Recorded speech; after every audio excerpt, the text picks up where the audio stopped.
Okay, hello everyone. My name is Rob on the Yo-Yo Expert Forum.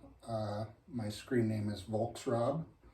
I've been asked by a few people to make a video on how I make yo-yos. So this might be a really pretty long one because I'm going to go over what I've made and how I've made, plus what I'm making and how I'm trying to fix what I'm making right now. But that's where I am. I'm still learning, so bear with me. I started yo-yoing in, I think, 85 or 86, and played very heavy until about 90. 92, I got my Silver Bullet 2, and that was really the last yo-yo I bought while I was serious.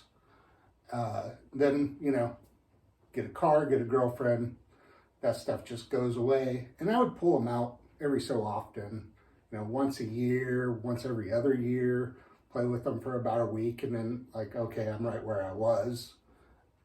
But I didn't know about unresponsive yo-yos or all the new tricks that have been made since then. So this time around, I got a couple yo-yos for me and my son to play with because of quarantine. And then I looked online and found out how much there was available now and how much videos there are on tutorials and reviews and all these yo-yos and companies online, and there's just so much. So I got heavily back into it and learned a little bit and, decided to give it a shot making yo-yos because I've seen so many people on the forum that have made really wonderful yo-yos, and I asked them wow, where'd you get that? And they'd be like, oh, I made it.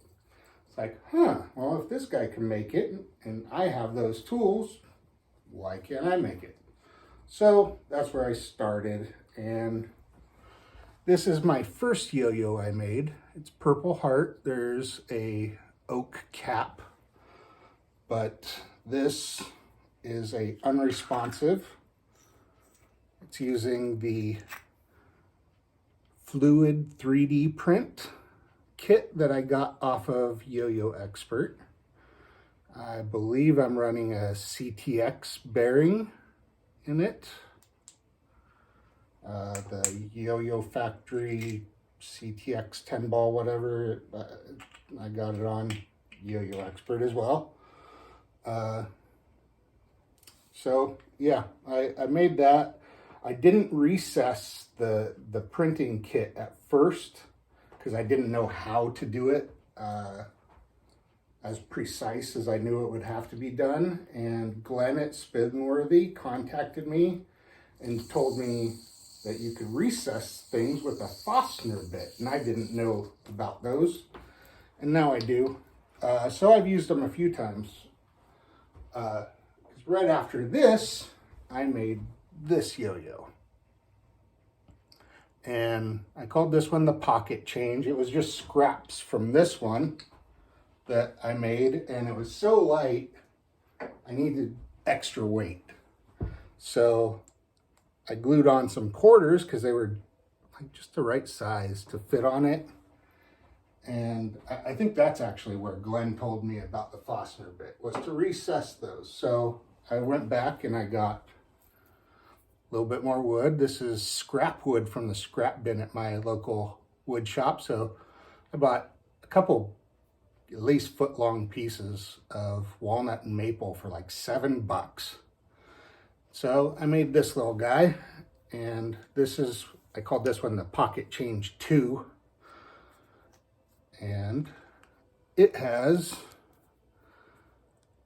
a no jive 3-in-1 axle system, and it has a brass washer to add more weight here. And there's even another washer inside on both sides, which just trying to get as much weight as possible, so that, because the first one was lighter and the spin time was just, it doesn't spin more than a couple seconds. And this one, it doesn't spin that much more, but enough to, you can pull off little tricks here and there. but they are very light, and so they're bouncy, but once you get into a sort of rhythm, oh, missed that one. You get the point. It's not the easiest to play with, but that's sort of what makes it fun.